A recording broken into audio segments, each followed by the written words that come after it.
नमस्ते, मैं हूं आपके साथ दिव्यांश शर्मा। ये अग्नि परीक्षा की घड़ी है। बात होगी छत्तीसगढ़ की। छत्तीसगढ़ में होने वाले विधानसभा चुनाव पर इस बार काफी अहम और दिलचस्प स्थितियां निकलकर सामने आ रही हैं। प्रदेश में जहां कांग्रेस बुलंद स्थिति में नजर आ रही है, आत्मविश्वास से लबरेज है, वहीं कई सीटें ऐसी हैं जो बीजेपी का गढ़ मानी जाती है। इसी तरह अगर बीजेपी सत्ता वापसी का दम भर रही है, 2018 के नतीजों को याद करना पड़ेगा। अब ऐसे में सवाल है, आखिर छत्तीसगढ़ की जनता किस पर विश्वास जताएगी, किसके वादों और दावों पर भरोसा करेगी? राजनीतिक पार्टियों के लिए जनता को साधना एक बड़ी अग्नि परीक्षा जो है।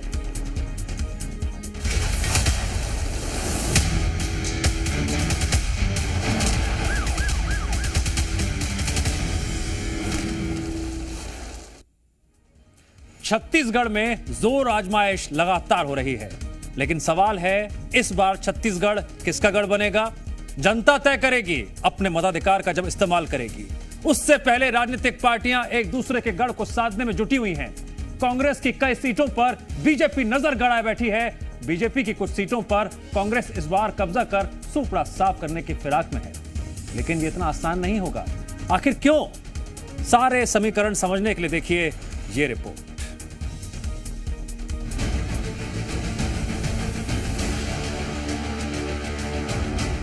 छत्तीसगढ़ में होने वाले विधानसभा चुनाव से पहले बीजेपी के सामने कई अग्नि परीक्षाएं हैं। अग्नि परीक्षा खोई हुई सीटों पर वापसी करने की, अग्नि परीक्षा कांग्रेस के गढ़ में सेंध लगाने की और अग्नि परीक्षा दिग्गजों से मुकाबला करने की, क्योंकि कांग्रेस ने इस बार कई ऐसे दिग्गजों को टिकट दिए हैं जो बीजेपी का उसके ही गढ़ में खेल बिगाड़ रहे हैं।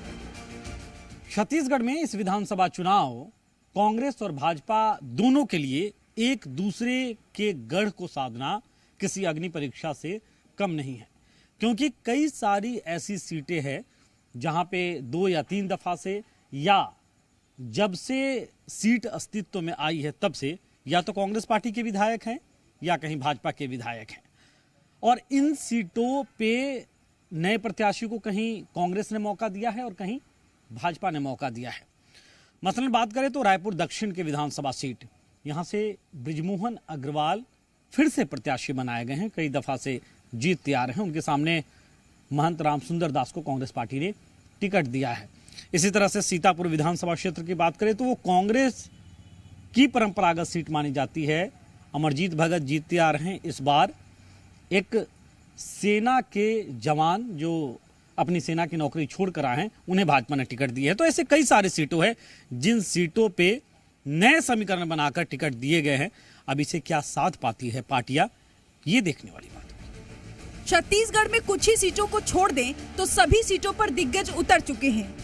कांग्रेस हो या फिर बीजेपी, दोनों ही राजनीतिक दलों ने अपनी अपनी राजनीति के तहत प्रत्याशियों को चुनावी रण में उतार दिया है, लेकिन ये प्रत्याशी कितने खरे उतरते हैं, ये एक बड़ा सवाल। लेकिन इससे पहले दावों का दौर बदस्तूर जारी है।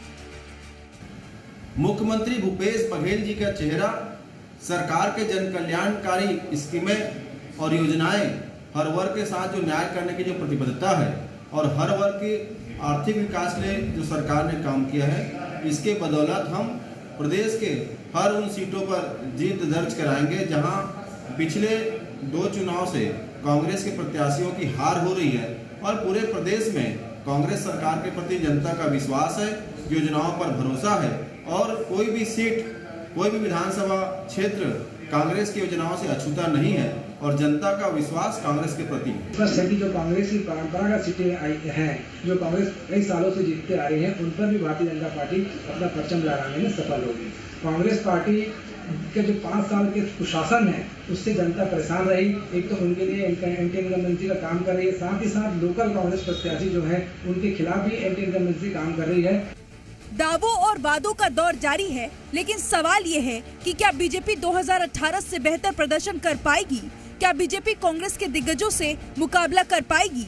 वहीं सवाल ये भी, क्या कांग्रेस के कैंडिडेट बीजेपी के बचे हुए गढ़ में सेंध लगाने में कामयाब होंगे? सवाल कई हैं, लेकिन जवाब फिलहाल 3 दिसंबर को ही सामने आएंगे। ब्यूरो रिपोर्ट, जी मीडिया।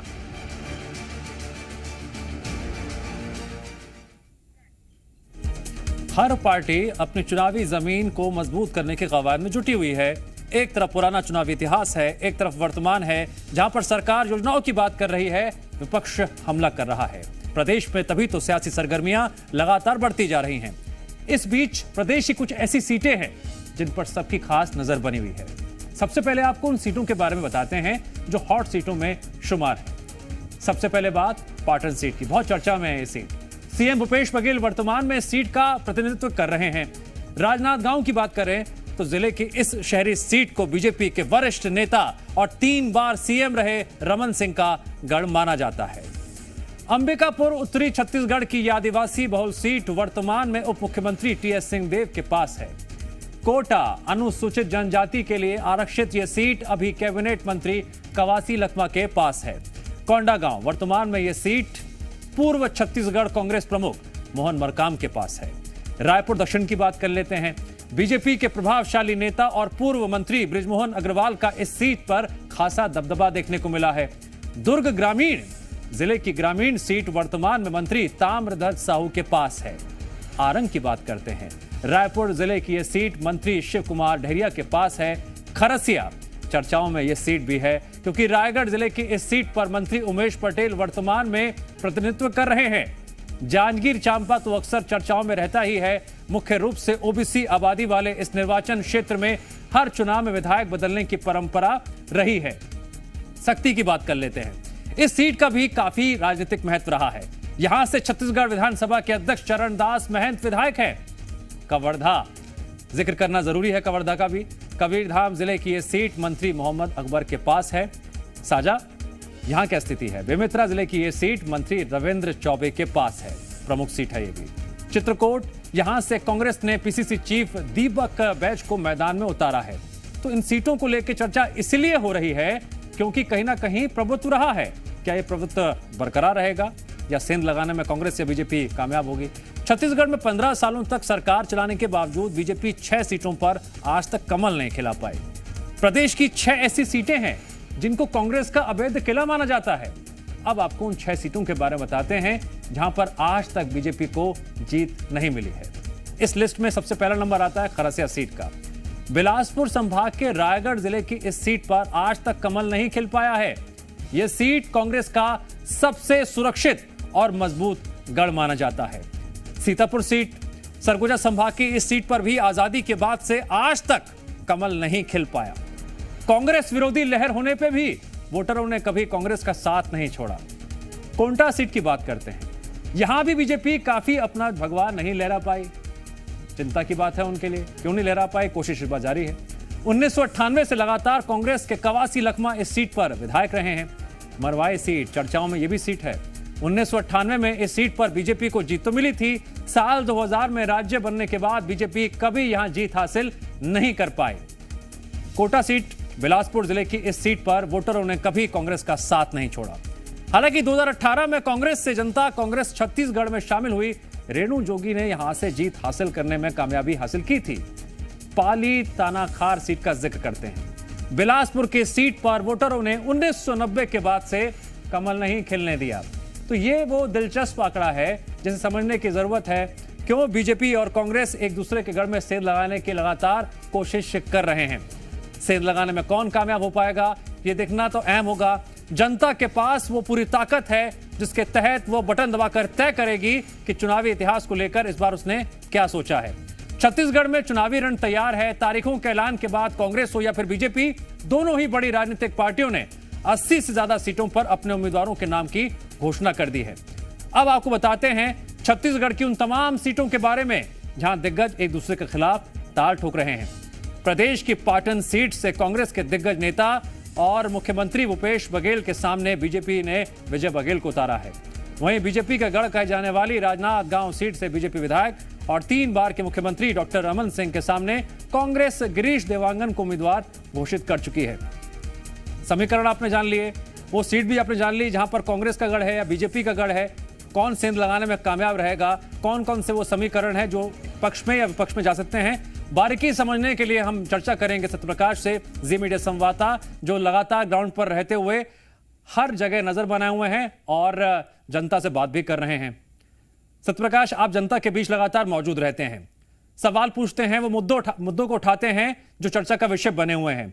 लेकिन एक चुनावी इतिहास भी है जिसके तहत किसी क्षेत्र की जनता अपनी पार्टी का साथ नहीं छोड़ती है, लगातार उनके साथ खड़ी नजर आती है। इस बार क्या स्थिति बदल सकती है?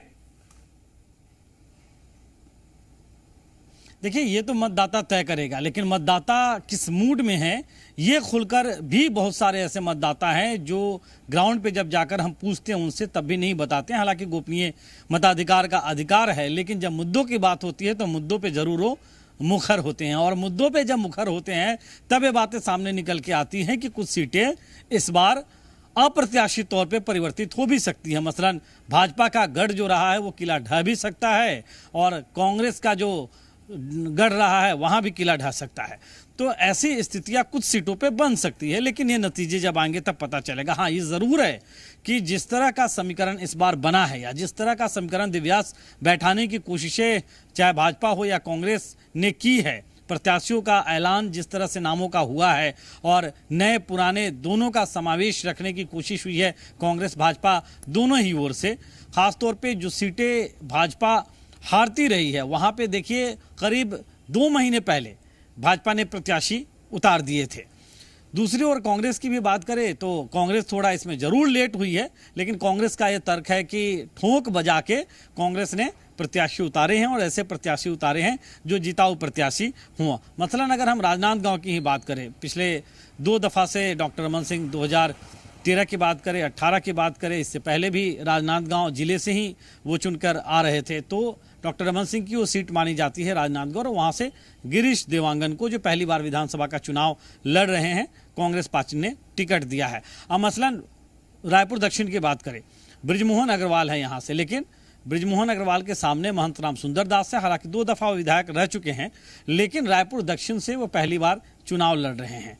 इसके साथ अगर हम अमरजीत भगत की बात करें, जो सीतापुर सीट ऐसी सीट है जो कांग्रेस की परंपरागत सीट मानी जाती है, वहां से अमरजीत भगत लड़ रहे हैं, तो अमरजीत भगत के सामने एक सेना से लौटकर आए हुए सैनिक को जो है वो भाजपा ने टिकट दे दिया है। मतलब पहली बार चुनाव, नया फ्रेश चेहरा।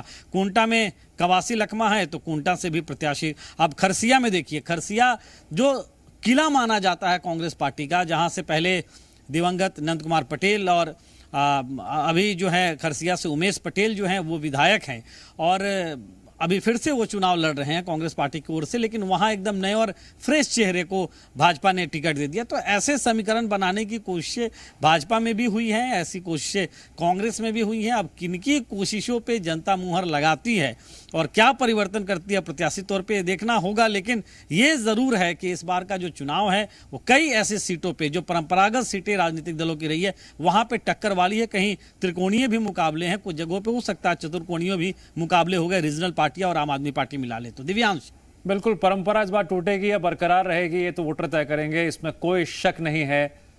पाटन और राजनांदगांव ही नहीं बल्कि ऐसी कई हॉट सीट हैं जो इस बार चर्चा का विषय बनी हुई हैं।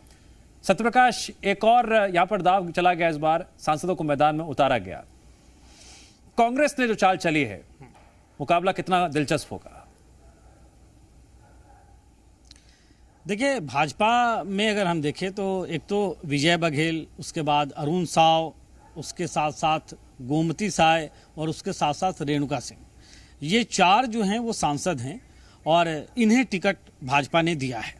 इसके अलावा भी अगर हम देखें तो पूर्व केंद्रीय मंत्री जो पूर्व सांसद रहे हैं विष्णुदेव साय, उन्हें भी भाजपा ने टिकट इस बार जो है वो दिया है। इसके अलावा कई पूर्व मंत्री, पूर्व विधायकों को टिकट मिला है। कांग्रेस में भी अगर हम देखें तो पूर्व राज्यसभा सांसद छाया वर्मा को रायपुर जिले की ही धरसीवां जो विधानसभा सीट है वहां से उन्हें टिकट दिया गया है।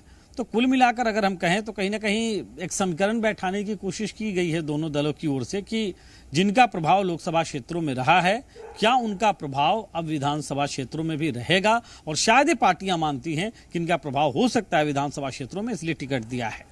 लेकिन अगर हम छत्तीसगढ़ में जो परिपाटी देखें, मतलब पिछले विधानसभा चुनावों में भी तो ऐसा होता रहा है, लेकिन इतनी बड़ी तादाद में जो भाजपा ने इस बार एक प्रयोग किया है कि एक साथ 4 सांसदों को, सिटिंग सांसदों को टिकट दे, इतना बड़ा प्रयोग नहीं होता रहा। अब ये प्रयोग कितना सफल होगा ये देखने वाली बात होगी। लेकिन फिलहाल ये जरूर है कि सीटों को जांच परख के, तमाम सर्वे को आधार बना के, और कई दफा सर्वे, कांग्रेस में हो या भाजपा में हो, कई दफा सर्वे के बाद ये नाम अनाउंस किए गए हैं। तो कहीं ना कहीं एक तरह से जिताऊ प्रत्याशी ढूंढने की कोशिशें हुई है और उस तारतम्य में ये तमाम दांव आजमाए गए हैं। अब ये दांव कितने सटीक बैठते हैं भाजपा या कांग्रेस के लिए, ये देखना होगा।